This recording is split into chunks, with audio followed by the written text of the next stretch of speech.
ओम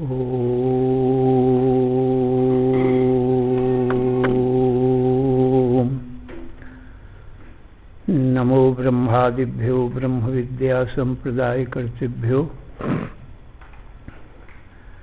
वंश ऋषिभ्यो महद्भ्यो नमो गुरुभ्यः। बाहर की बत्ती भी जला दो। सर्वोपप्लवरहितः प्रज्ञानघनः प्रत्यगर्थो ब्रह्मैवाहमस्मि।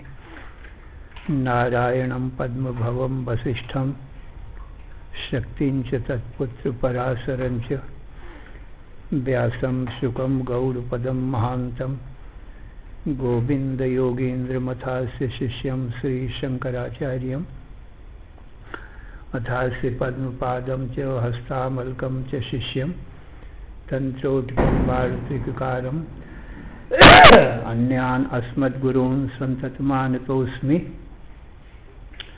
श्रुतिस्मृतिपुराणानाम् आलयं करुणालयं नमामि भगवत्पादं शङ्करलोकशङ्करम्। शङ्करं शङ्कराचार्यं केशवं बादरायणं सूत्रभाष्यकृतौ वन्दे भगवन्तौ पुनः पुनः। ईश्वरो गुरुः आत्मेति मूर्तिभेदो विभागिने व्योमवद्व्याप्तदेहाय दक्षिणामूर्तये नमः। अशुभानि निराचष्टे तनोति शुभसन्ततिं स्मृतिमात्रेण यत्पुंसां ब्रह्मतन्मङ्गलं परम् अतिकल्याणरूपत्वात् नित्यकल्याणसंश्रयात् स्मृतीनां वर्धत्वाच्च ब्रह्मतन्मङ्गलं विदुः। ओंकारश्चाथ शब्दस्य द्वौ एतौ ब्रह्मणः पुरा कंठं भित्त्वा विनिर्यातौ तस्मान् माङ्गलिकौ उभौ। ओम तत्सत्परब्रह्मणे नमः। श्री राम जय राम जय जय राम। श्री राम जय राम जय जय राम। श्री राम जय राम जय जय राम। धर्म की अधर्म का प्राणियों में विश्व का हर हर महादेव। श्रीमद् भगवद गीता 10th अध्याय। अर्जुन उवाच परम ब्रह्मो परम धाम पवित्रं परमं भवान् पुरुषं शाश्वतं दिव्यम् आदिदेवम् अजं विभुम्। आहुस्त्वां ऋषयः सर्वे देवर्षिर्नारदस्तथा असितो देवलो व्यासः स्वयं चैव ब्रवीष्मे। सर्वम् एतद्ऋतं मन्ये यन्मां वदसि केशव। नहि ते भगवन् व्यक्तिं विदुर्देवा न दानवाः। स्वयमेवात्मनात्मानं वेत्थ त्वं पुरुषोत्तम। भूतभावन भूतेश देवदेवो जगत्पते। भक्तुमर्हस्य शेषेण दिव्या ह्यात्मविभूतयः। याभिर्विभूतिभिर्लोकान् इमांस्तं व्याप्य तिष्ठति। कथं विद्यामहं योगिनस्त्वां सदा परिचिन्तयन्। केषु केषु च भावेषु चिन्त्योऽसि भगवन्मया। अर्जुन ने भगवान को जैसा ऋषि मुनियों से सुना था वैसा बताया कि आप परम ब्रह्म है, परम धाम है, परम पवित्र है। आपको ऋषि मुनि कोई नहीं जान सकते हैं क्योंकि सबके आदि हो। स्वयं ही आप अपने द्वारा अपने आप को जानते हो, इसलिए अपने स्वरूप को आप ही बता सकते हो, क्योंकि दूसरा तो जानता नहीं तो क्या बताएगा। इसलिए आप ही अपने स्वरूप को बतावें और आप बहुत रूप धारण करते हैं अपनी माया से, उनको विभूति कहते हैं। तो उन विभूतियों को भी बताओ, जिन विभूतियों से सारे संसार को व्याप्त करके आप स्थित हैं। ऐसा अर्जुन ने पूछा। अब आगे इस अध्याय पर्यंत पूरे में भगवान अपनी विभूतियों का वर्णन करेंगे, माया से जो बहुत रूप धरते हैं। अंतिम श्लोक में ये कहेंगे कि अर्जुन, इन बहुत विभूतियों को जानकर तो क्या करेगा, क्योंकि मेरी माया से क्षण मात्र में अनंत संसार होता है, उनमें खास खास विभूतियां तुमको मैंने बताई, परंतु माया जनित होने से वो सत्य नहीं है। तो अंत में यही कहेंगे, अथवा बहुनैतेन किम ज्ञातेन तव अर्जुन, बहुत जानने से क्या प्रयोजन तेरा सिद्ध होगा। मुझे ही जानने से प्रयोजन सिद्ध होगा, मुझसे माया से जो विभूतियाँ होती हैं उनसे कोई प्रयोजन सिद्ध नहीं होगा। सारे संसार को मैं एक अंश में अपने धारण करता हूँ। माया से होती हैं, पुनः मिट जाती हैं, फिर बनती हैं, फिर मिटती हैं। पर तूने पूछा है तो खास खास मैं वो विभूतियाँ तुझे बता देता हूँ। तो भगवान कहते, अच्छा अर्जुन, तुम सुनो यदि पूछते हो, परंतु इनको सत्य नहीं जानना। मैं ही सत्य हूँ, मेरी विभूतियाँ सत्य नहीं है। तो हंत ते कथयिष्यामि दिव्या ह्यात्म विभूतया। अर्जुन, मैं अपनी दिव्य विभूतियों को अब कथन करता हूँ। हंत कहते हैं तेरी प्रसन्नता के लिए। अब मैं तेरी प्रसन्नता के लिए, तूने पूछा है तो तेरी प्रसन्नता के लिए मैं अपनी विभूतियों का वर्णन करता हूँ। हंत ते कथयिष्यामि दिव्याह्यात्म विभूतया याभिर्विभूतिभिर्लोकान् प्राधान्यता कुरु श्रेष्ठ नास्त्यं ते दुष्करस्य। अर्जुन, प्रधानता से मैं अपनी ये विभूतियों का वर्णन करता हूँ, क्योंकि मेरी खास खास विभूतियाँ भी अनंत हैं। कोई 100 कल्प तक भी वर्णन करे तो भी अंत नहीं मिलेगा, परंतु बहुत जानने से प्रयोजन भी कुछ सिद्ध नहीं होगा। इसलिए तू खास खास थोड़ी समझ ले।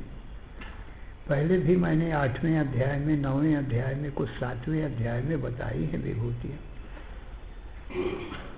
अब और भी समझ ले। सभी देवता, सभी दैत्य जो खास खास गिनाएंगे भगवान, तो अहम आत्मा गुणाकेश सर्वभूताशय स्थितः अहमादिश्च मध्यं च भूतानाम अंत एव च। अब अपना पहले स्वरूप बता देते हैं। अर्जुन, मैं सबकी आत्मा हूँ। अहम आत्मा। गुणाकेश, गुणा का नाम निद्रा का है, और निद्रा को जिसने जीता हो उसको गुणाकेश कहते हैं। निद्रा को अपने वश में रखते। तो अर्जुन ने निद्रा को जीता था, निद्रा जित था और अपने वश में रखता था, निद्रा के वश में नहीं होता था। इसलिए अर्जुन का नाम गुणाकेश पड़ गया है। तो हे गुणाकेश, निद्राचित अर्जुन, क्योंकि निद्रा आलस्य को जो जीते वही इस तत्व को समझ सकता है, और निद्रा आलस्य के वशीभूत रहेगा वो तत्व को नहीं समझेगा। निद्रा आलस्य तमोगुण के। निद्रा आलस्य मोह रागो मैथुनम चौर्यमेव च एते गुणा तामसस्य प्रोच्यन्ते ब्रह्मवित्तमयि। विद्वानों ने, ब्रह्म तत्व के जानने वालों ने ये सब निद्रा आलस्य, ये सब तमोगुण के कार्य बताए। तुम अर्जुन निद्रा जीत है, इसलिए कहा कि तुम समझ सकोगे अर्जुन मुझ आत्म तत्व को। तो सबकी आत्मा जीवात्मा के रूप में मैं ही विराजमान हूँ। अहम आत्मा, मैं आत्मा हूँ, माने सबकी आत्मा हूँ, मेरे स्वरूप। आत्मा माने अपना स्वरूप, हमारा आपका जो निजी स्वरूप है उसको आत्मा कहते हैं और अहम भी कहते हैं। संस्कृत में आत्मा अहम कहते हैं और हिंदी में मैं कहते हैं, मेरा स्वरूप। सर्वभूताश्रय स्थिता, सब भूत प्राणियों के आश्रय नाम अंतःकरण में है। सर्वस्य चाहम हृदय सन्निविष्ट, अर्जुन मैं सबके हृदय में विराजमान हूँ। ईश्वर सर्वभूतानां हृदय से अर्जुन तिष्ठति, हे अर्जुन आत्मा तो सब भूत प्राणियों के हृदय में स्थित है। इस प्रकार से आशय नाम अंतःकरण हृदय का है। सर्वभूता से और अर्जुन अहम आदिश्च और मध्यम च भूतानाम अंत एव च। भूतानाम माने पहले पंच महाभूत होते, आकाश वायु अग्नि जल पृथ्वी, और पंच महाभूतेभ्यो अखिलम जगत। फिर पंच महाभूतों से ये सब भूत होते हैं, इसी सभी को, इसलिए सबको कहते हैं सब भूत प्राणी। प्राणी मात्र भूत हैं। क्यों भूत हैं? भूतों का कारण है, पंच महाभूतों का कारण है। कारण से कार्य जुदा नहीं होता है, इसलिए सारा संसार पंच महाभूत है। सर्वत्र पंचभूतानि, अनंत कोटि ब्रह्मांडों में चले जाओ, जो पंचभूतों का कार्य है तो पंचभूत ही पंच महाभूत हैं। सर्वत्र पंचभूतानि, अर्जुन षष्ठम किंचिन न विद्यते, पंचभूतों से भिन्न छठा और कोई है ही नहीं। हाँ, पंचभूत जड़ है, उनका कार्य भी जड़ है, तो इनका ज्ञान करने वाला मैं छठा हूँ। ये पांच भूतों को जो जानेगा, गिनेगा, देखेगा, तो वो छठवां अलग होगा कि नहीं होगा? नहीं, पंच महाभूतों की सिद्धि नहीं होगी कि इनको तो ज्ञान है नहीं। अज्ञान के कार्य हैं ये सब।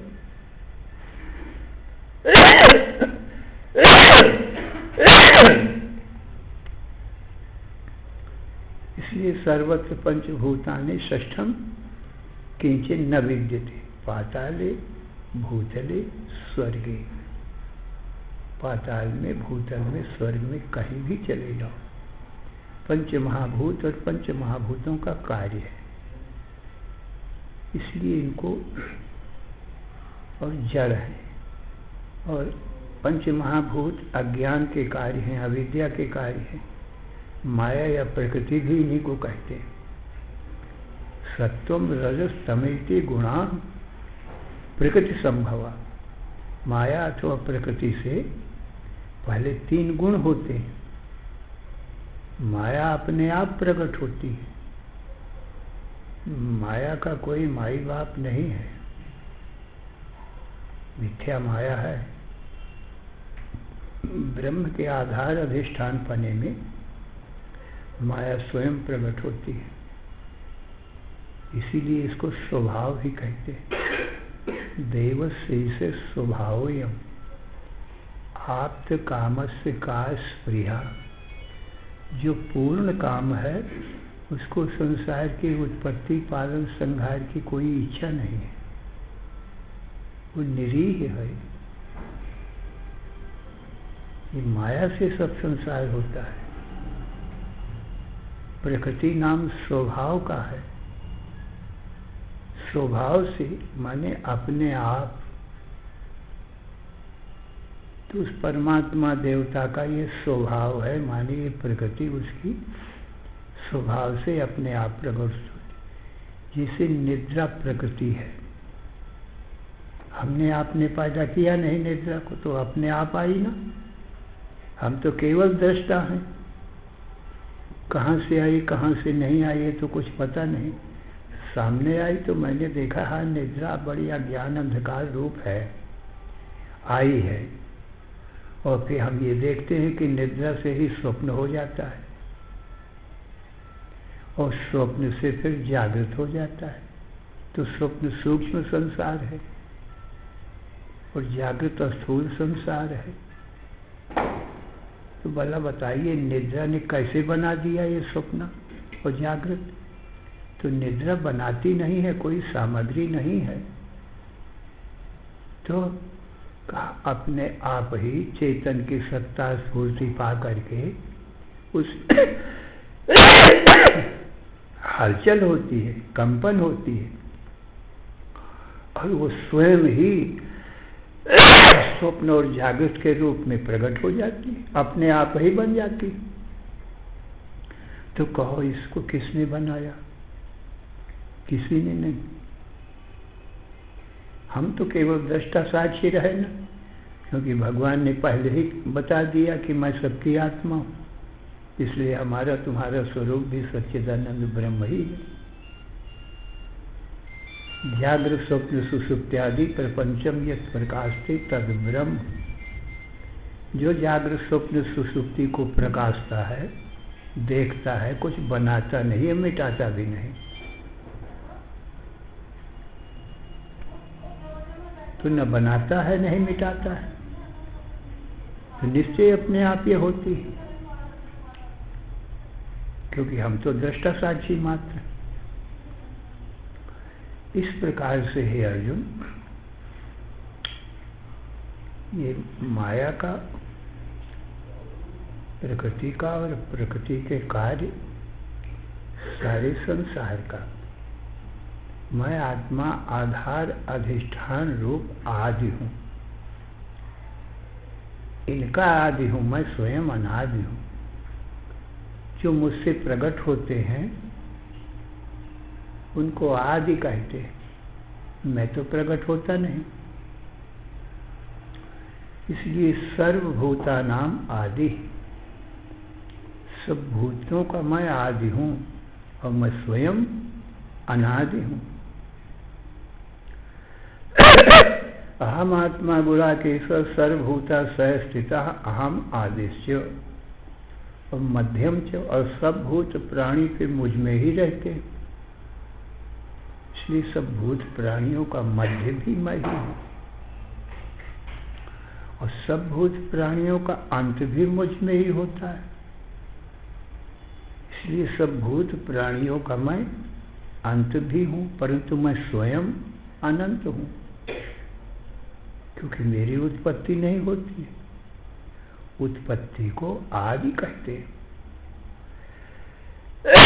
और मृत्यु को अंत कहते हैं। तो मेरी न उत्पत्ति है न मेरा अंत है, तो मैं इसके माने अनादि हूँ और अनंत हूँ।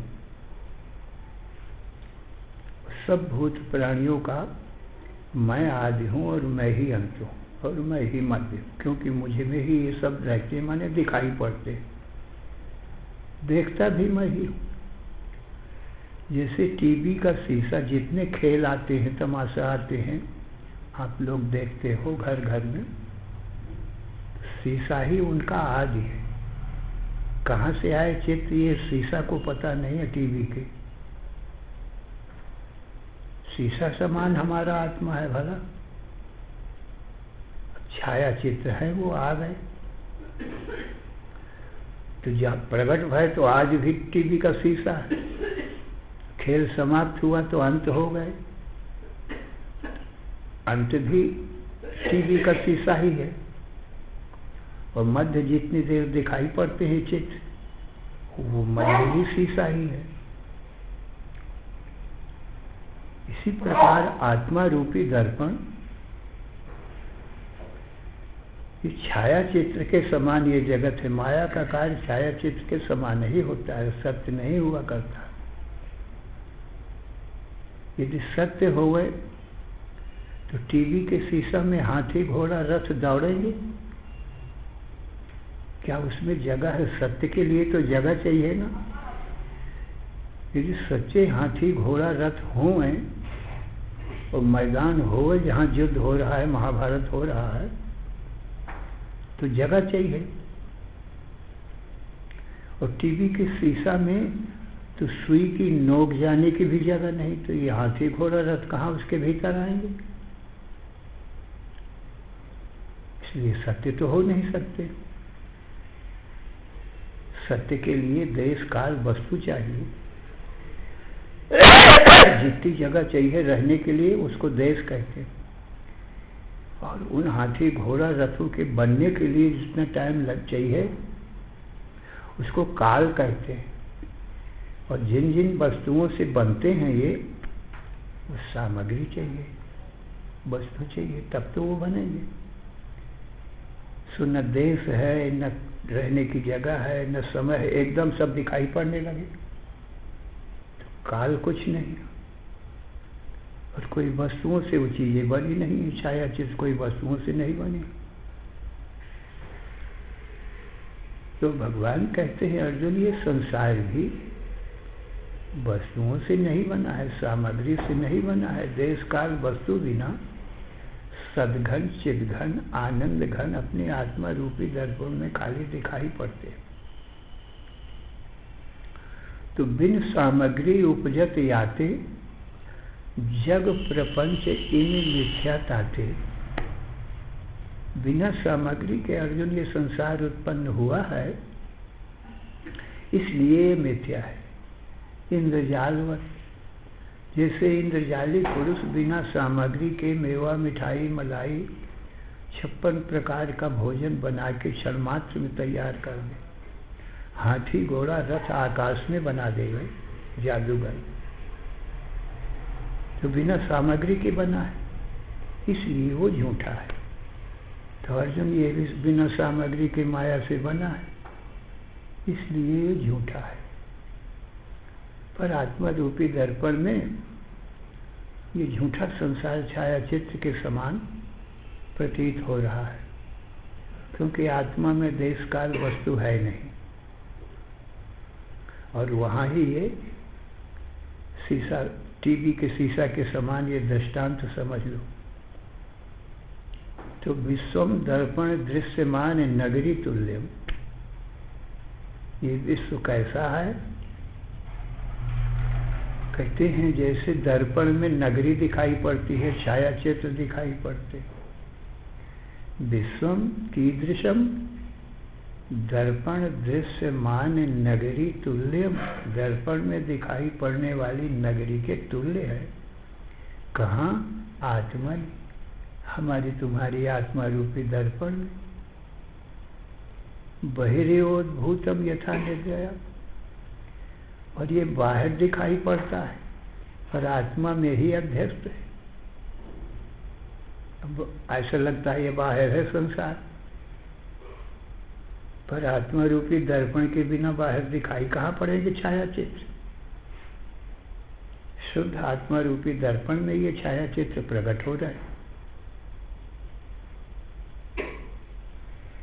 उद्भूतम यथा निद्रया स्वप्न, अथवा जैसे निद्रा से उत्पन्न हुआ स्वप्न बाहर दिखाई पड़ता है, पर वो भी आत्मा में ही है। विश्वम दर्पण दृश्यमान नगरी तुल्यम, एक दृष्टांत आत्मनि, भला दूसरा दृष्टांत उद्भूतम यथा निद्रया स्वप्न, जैसे निद्रा से उत्पन्न हुआ स्वप्न कहाँ रहता है? वो भी आत्मा में ही रहता है। मैं ही आधार अधिष्ठान, तो मैं दर्पण भी हूँ, परंतु चेतन होने से दृष्टा भी हूँ। और जो टीवी का शीशा है वो दर्पण तो है, लेकिन उसको ज्ञान नहीं है, चेतनता नहीं है, इसलिए वो अपने में दिखाई पड़ने वाले दृश्य को देख नहीं सकता। और मैं शीशा को भी देखता हूँ टीवी के, और उसमें चित्र भी देखता हूँ, क्योंकि मैं चेतन हूँ, ज्ञान स्वरूप। प्रकार ये छाया चित्रों के समान ये संसार है, ये मेरी विभूतियाँ हैं, ये सारा संसार मेरी विभूति।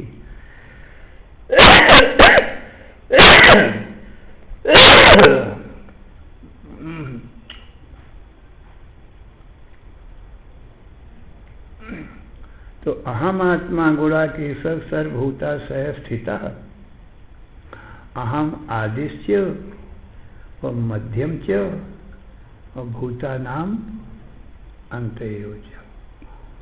श्रुति भी ऐसी कहती है, यतो वा इमानि भूतानि जायन्ते येन जातानि जीवन्ति यत् प्रयन्ति अविशं विशन्ति तद् ब्रह्म।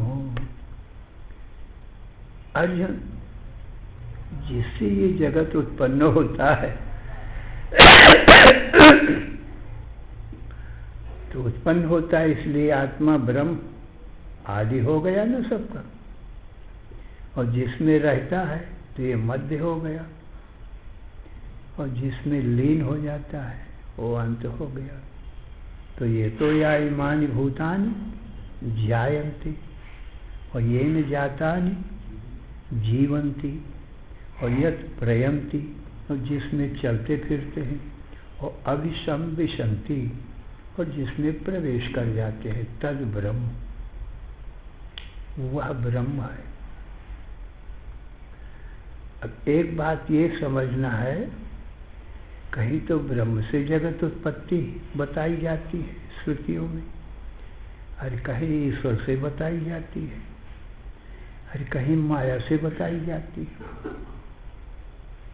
तो ये भेद मालूम पड़ता है, तो इनका समाधान कैसा, ये विरोध कैसे दूर होगा? तो कहा जहाँ ब्रह्म से सृष्टि बताई गई है, तहाँ माया विशिष्ट ब्रह्म से, सोपाधिक ब्रह्म से, माया सहित जब ब्रह्म होता है उसका नाम ईश्वर हो जाता है, तो ईश्वर से सृष्टि होती है। और जहाँ माया से बताई जाती है तहाँ अधिष्ठान ब्रह्म सहित और प्रतिबिंब ईश्वर सहित बताई जाती है। अकेली माया से नहीं हो सकती है, क्योंकि सत्ता स्फूर्ति कौन देगा? अब आप सोच लो अपने व्यवहारिक दृष्टांत से, जैसे अकेले ब्रह्मचारी से सृष्टि नहीं हो सकती है, किसी पुरुष से सृष्टि नहीं होती है।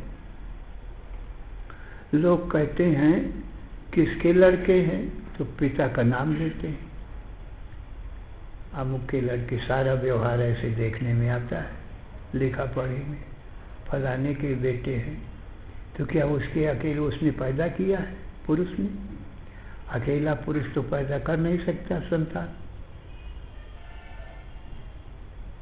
और कहीं बताए जाते हैं अमुक माता इनकी, इन पुत्रों की अमुक माता है, उसके ये पुत्र है। तो अकेली माता पैदा कर सकती है, स्त्री पैदा कर सकती है पुत्रों को? तो माता से बताए जाए तो पुरुष के सहित समझना चाहिए, अब पुरुष से बताए जाए तो माता के सहित समझना चाहिए। तो पुरुष स्त्री का जो संयोग होता है उसका नाम ईश्वर हो जाता है। तो ईश्वर से सृष्टि बताने का मतलब माता पिता दोनों ने मिलकर बनाया, तो माया और ब्रह्म दोनों से मिलकर बनती है सृष्टि। यही समाधान है, नहीं तो विरोध होगा। कितने लोग संशय में पड़ जाएंगे, ब्रह्म निर्विकार है वो सृष्टि कैसे करेगा? तो ब्रह्मचारी पुरुष भी निर्विकार है, वो सृष्टि कैसे करेगा अकेले? स्त्री भी, कन्या भी निर्विकार है, वो सृष्टि कैसे करेगी ब्रह्मचारी? तो एक अद्वितीय ब्रह्म से सृष्टि नहीं होती है, माया से ही होती है, माया विशिष्ट होती है। ईश्वर भी निमित्त मात्र होता है, प्रतिबिंब ही ईश्वर है, पर अधिष्ठान के बिना ईश्वर भी कहाँ होगा? अधिष्ठान ब्रह्म है, माया कल्पित है, उसमें प्रतिबिंब पड़ा है ब्रह्म का। ये तीनों मिलकर के ईश्वर कहलाते हैं। तो वो प्रतिबिंब प्रेरक होता है, वो व्यापक ब्रह्म प्रेरक नहीं होता है, प्रगट ही प्रेरक होता है। अस्तु। तो ये बताया गया कि जगत की उत्पत्ति, स्थिति, प्रलय, भगवान कहते हैं मैं ही जगत की उत्पत्ति का आदि हूँ और प्रलय का भी मैं अंत हूँ, और स्थिति है तब भी मैं ही हूँ, पर अधिष्ठान रूप हूँ मैं। इसलिए नमाम कर्माणि लिम्पन्ति न मे कर्म फले स्पृहा इतिमाम यो विजानाति कर्मभिर्न न स बध्यते। मया अध्यक्षेण प्रकृति सुइति सचरा, मेरे आधार अधिष्ठान पने में प्रकृति ही जगत की उत्पत्ति, पालन, संहार का कार्य करती है। तो ये समाधान हुआ। इसलिए सब भूत प्राणियों का आदि मध्य अंत मैं ही हूँ, और स्वयं मैं अनादि हूँ और अनंत हूँ, और मध्य में तीनों काल में मैं ही मैं हूँ। जैसे स्वप्न का आदि भी मैं ही हूँ, अंत भी मैं ही हूँ, मध्य भी मैं ही हूँ। इसलिए मैं अनादि अनंत हूँ। स्वप्न का आदि और मध्य और अंत मैं ही हूँ, क्योंकि मैं सदा रहता हूँ। स्वप्न नहीं रहता, इसलिए स्वप्न माया मात्र से झूठा ही है। इसलिए स्वप्न में किए हुए पुण्य व पाप भी मिथ्या ही हुआ करते हैं, मुझ में है नहीं। यत्कृतं स्वप्न बेलायाम पुण्यम व पाप मूल्योड़म सुप्तोत्थितस्य किम तत्स्यात् स्वर्गाय नरकाय व। स्वप्न में चाहे पुण्य किया और चाहे महान पाप किया, अब स्वप्न से जाग गया तो कहो स्वप्न के जो पुण्य पाप हैं नरक देंगे कि स्वर्ग देंगे? वो जाना कह रहे झूठे। तो ऐसे ही ये जागृत जगत भी माया का कार्य होने से स्वप्न के समान मिथ्या है। परंतु स्वप्न में ज्यादा व्यवहार नहीं होता, सत्संग का, उपदेश का, श्रोता वक्ता का, गुरु शिष्य का। ये जागृत को व्यवहारिक सत्ता वाला कहा है, और स्वप्न को प्रातिभाषिक सत्ता। कोई तारतम्य भी नहीं रहता है उसका, कोई क्रम नहीं रहता स्वप्न का। क्षण क्षण में कुछ का कुछ दिखाई पड़ने लगता है, कोई तारतम्य नहीं। और जागृत में कुछ तारतम्य है, बंध मोक्ष की इसी में सिद्धि है, इसी में उपदेश है, इसी में सब बनता है। इसलिए इसकी व्यवहारिक सत्ता है। और हमारे तुम्हारे दृष्टा चेतन जो स्वप्न और जागृत दोनों को देखते हैं, पारमार्थिक सत्ता है। तो ये तीन सत्ताएं स्वामी शंकराचार्य जी ने और विद्यारण्य स्वामी ने माने, और कोई दो ही सत्ता मानते हैं, पारमार्थिक और प्रातिभाषिक। इसको भी उसी में गिले, स्वप्न के समान ये भी झूठा ही। फिर 4 दिन ज़्यादा रह गया ये स्वप्न जागृत, स्वप्न तुरंत ही विलीन हो गया। परंतु व्यवहारिक सत्ता माने बिना ये बंध मोक्ष आदि गुरु शिष्य शास्त्र की सिद्धि नहीं होगी। इसलिए तीसरी सत्ता भी व्यवहार के लिए मानना चाहिए। सारा व्यवहार ये जागृत में ही होता है, स्वप्न में कोई व्यवहार नहीं होता है। तो हमारा तुम्हारा स्वरूप पारमार्थिक है, और ये जागृत का जगत व्यवहारिक है, और जो स्वप्न का जगत है वो प्रातिभाषिक है। व्यवहारिक और प्रातिभाषिक ये दोनों माया के कार्य हैं, इसलिए मिथ्या है। पारमार्थिक तो किसी का कार्य है नहीं, आधार अधिष्ठान है। इसलिए परम सत्य है हमारा तुम्हारा आत्मा। तो अर्जुन, तुम अपने आप को मेरा स्वरूप जान के, अपने को आधार अधिष्ठान स्वरूप जान के, और पारमार्थिक और व्यवहारिक सत्ता वाला ये जो जागृत स्वप्न है इसको मिथ्या जानो। तो ब्रह्म सत्यम और जगन मिथ्या, और जीवो ब्रह्मैव ना परा। जीव तो ब्रह्म ही है,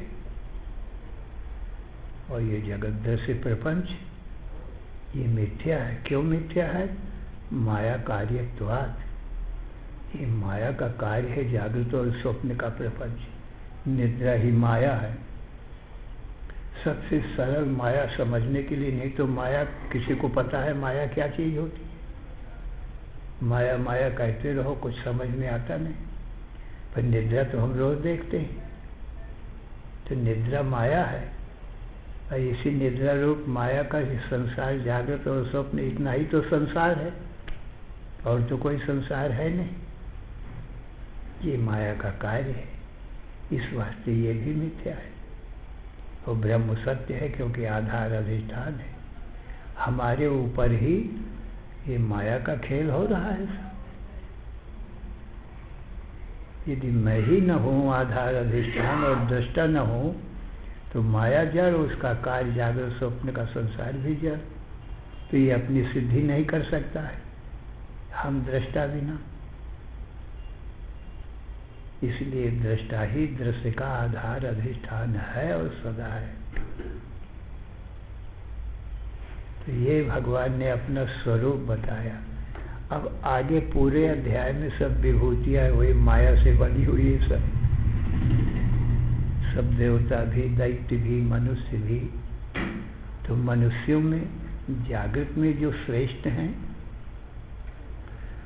वो खास खास विभूतियाँ गिनाएंगे देवताओं में और असुरों में भी, और मनुष्यों में भी, और पशुओं में भी, और पक्षियों में भी। वही गिनाएंगे जो राजा होगा इनमें। पशुओं का राजा सिंह, वो मेरी विभूति। पक्षियों का राजा बैनते बैनते यष्ट पक्षिणां और मृगाणां च मृगेन्द्रोः। और मनुष्यों का राजा राम। और भी जो राजा है खास खास गिनाएंगे। और देवताओं में जो श्रेष्ठ हैं, ब्रह्मा विष्णु महेश वगैरह, उनको विभूति गिनाएंगे खास खास। सारे संसार का जो एक राजा होगा, जैसे सिंह राजा है, सब पक्षियों का गरुड़ राजा है, इतनी इतनी विभूति गिनाना, ये भी तमाम है, इनकी भी कुछ गिनती नहीं। सभी विभूतियाँ हैं, माने भगवान की माया से प्रकट भई हैं।